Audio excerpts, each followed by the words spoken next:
एकदा का काचेचा भांडा फुटला तर पुन्हा ते कधी व्हिडिओ चालू व्हिडिओ धन्यवाद.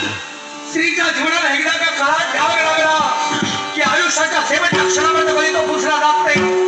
आई वडिलांचं नाव पण त्यांची मुलगी असते, मुलगी. आणि ती जर मुली वाईन वयात येतात असं त्या प्रेमात आई वडिलांना प्रत्येक मुलामुलीचं जीवन खरा मारलेली त्यांचं बालपणे आई वडिलांच्या संस्कारावर अवलंबून असतं. त्या मुलामुलींचं तारुण्य त्यांच्या कर्तव्यावर अवलंबून असतं आणि वार्धक्य तारुण्यात केलेल्या पुण्याईवर अवलंबून असतं. आई वडिलांना केलेल्या संस्कार हातीवर काढायला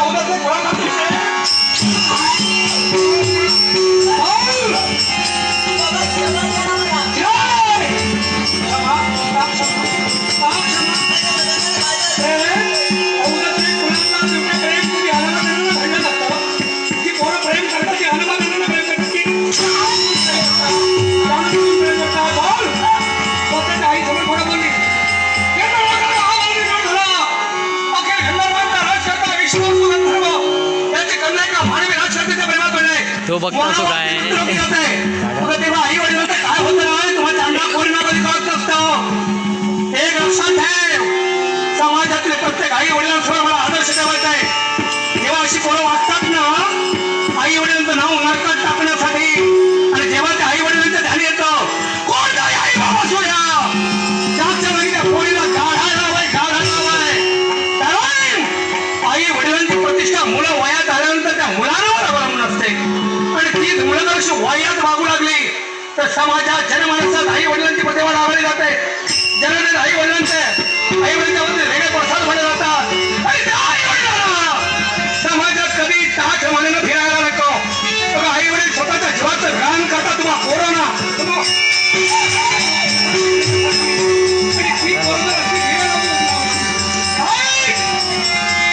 रेणू काय रे जा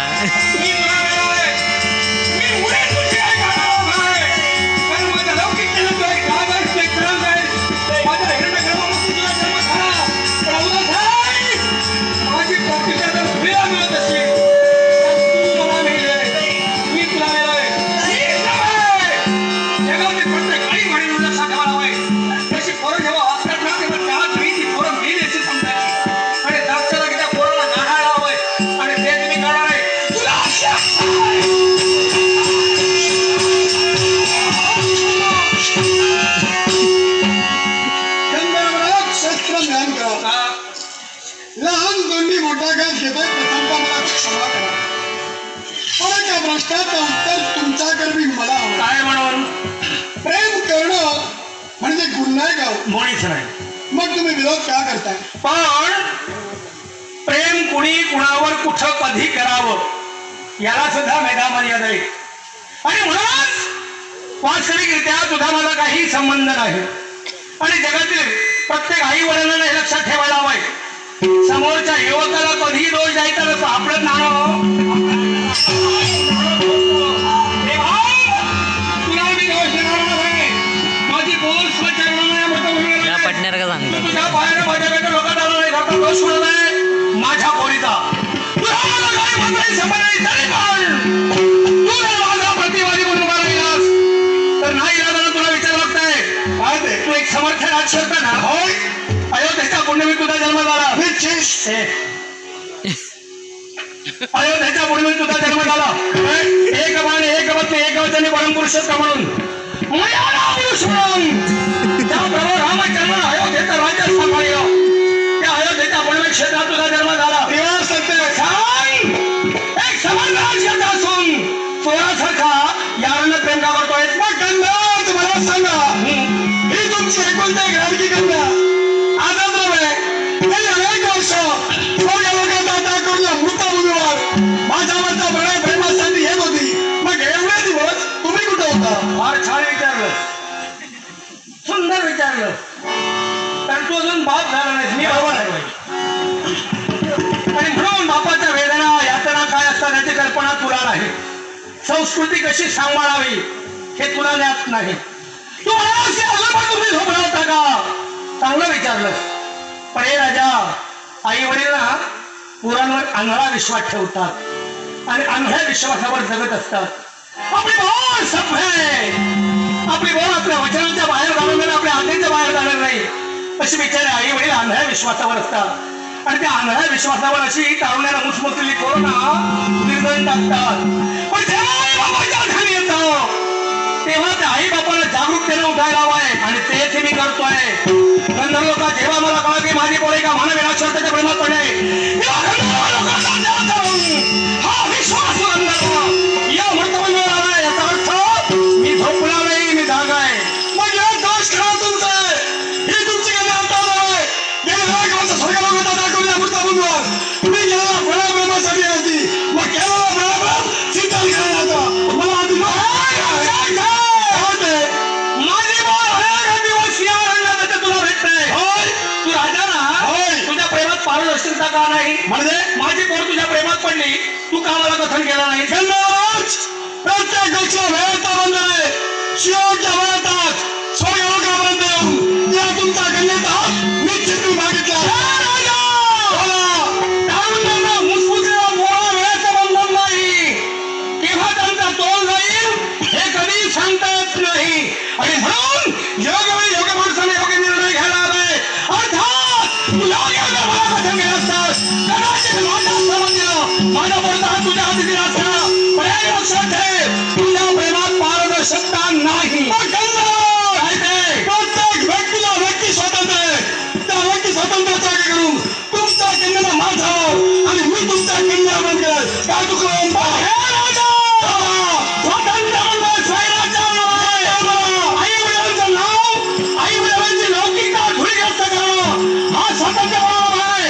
पोरीला माझ्या मी जन्म दिलाय. केलं असेल कदाचित तिनं प्रेम, पण ती कुणाला द्यावी न द्यावी हा निर्णय मी घेणार आहे. आणि एक लक्षात ठेव, लग्नाचा निर्णय ज्येष्ठाने घ्यायचे असतात. आणि अशी बोलणं वायात फिरलं गेलं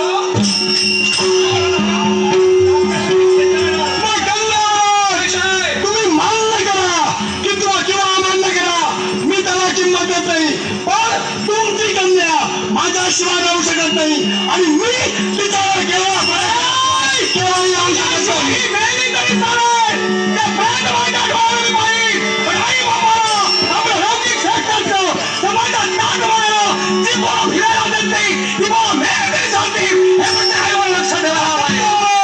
तुम्ही जन्मदाते बाप असून सुद्धा साप बनला. स्वतःच्या मुलीचा विचार, स्वतःच्या मुलीच्या प्रेमाचा विचार, स्वतःच्या जीवनात मिळत नसतात. तर अशा बाबांना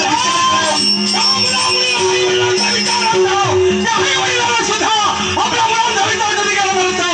मुलगी या आई-वडिलांचं नाक असतं आणि तीच मुली आई-वडिलांच्या नाकावर दिसून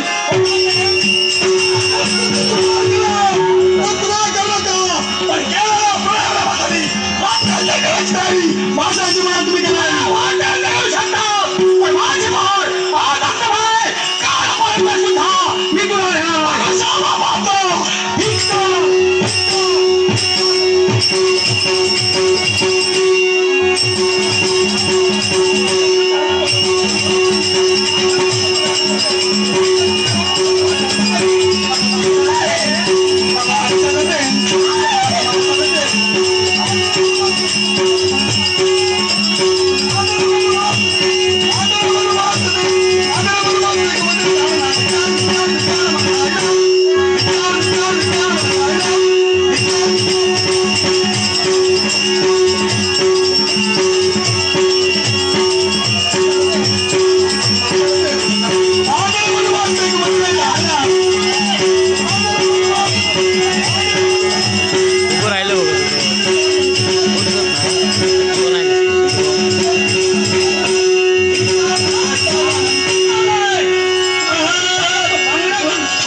कॅरेज वाटतं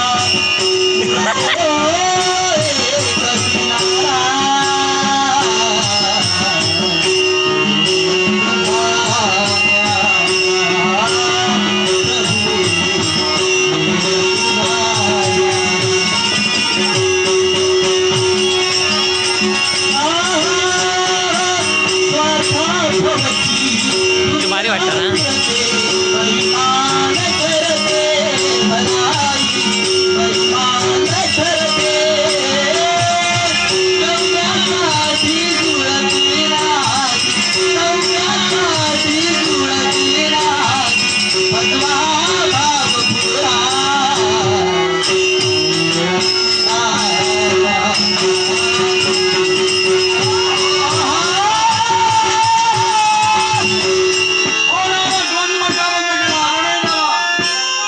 तुमच्या मतात परिवर्तन झालंय का? माझा मतप्रवाह कधीही बदलणार नाही.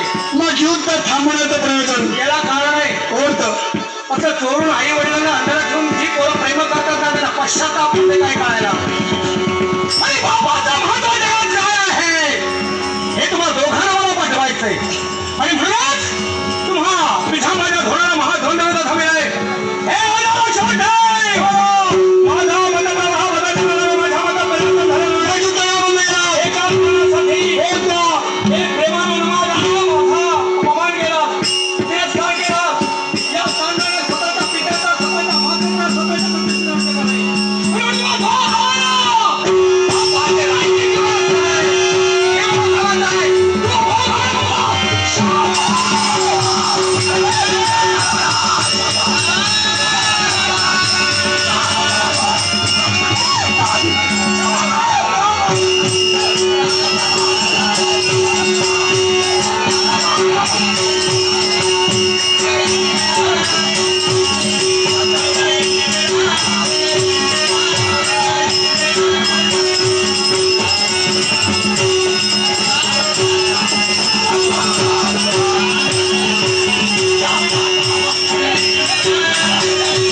डोक्याचा पडला काय रे.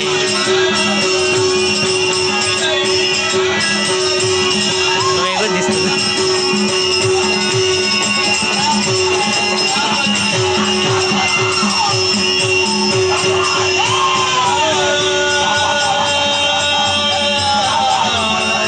आई वडील केव्हा खातील वंचना माहीत नसेल तुला.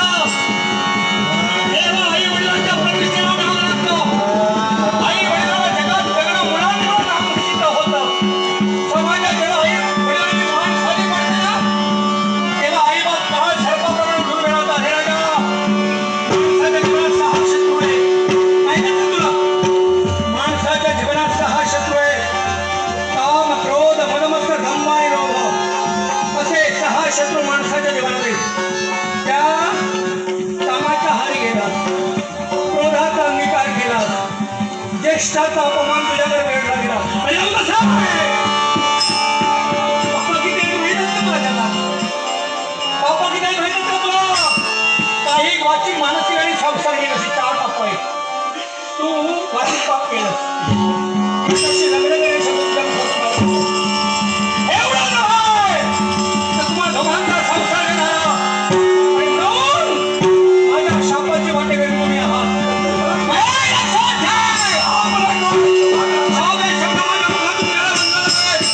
माझ्या दगडावरची पान नाही आहे. कुणी चुकू शकणार नाही. प्रेम मला लागलं तर तू क्षमा मागते. तेव्हा बापाकडनं मला बोलू लागला तेव्हा बापाची लायकी कुठं गेली? राजा नाही. मी कोणी कसं हा स्वतःचा हा प्रिय बरोबर मारले का रे त्याच्या.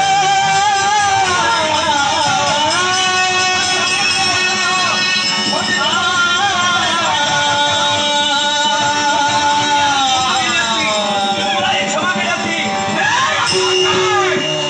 दोघांना शाप. प्रेमाला प्रेम आपल्यात. काही अल्पभाव घेतात. तुम्हा दोघांनी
गोष्ट विसरला. शास्त्र धर्म दानाला दक्षिणा प्रतिज्ञेला प्रमाण पराक्रमाला पारितोषिक पाडताय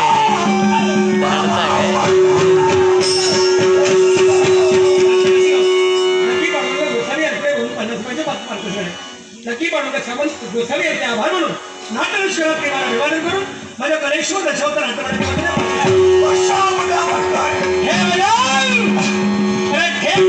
लागल्याशिवाय कधी बाप आठवत नसतो ती तुझी अवस्था झाली आणि आज पुष्पाची याचना व्हायला जातोय.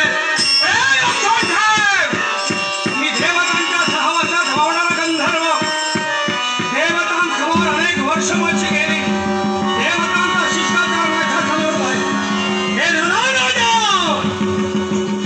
अनुभवाचे बोल माझ्याकडे. पापाला पापाने उत्तर द्यायचं असतं. अधर्माला शासन करायचं असतं.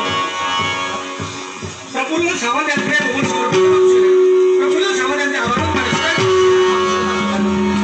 अधर्माला उत्तर द्यायचं असतं. हा देवतांचा शिष्टाचार आहे.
प्रेम आणि हिला तर तुझ्याशी लग्न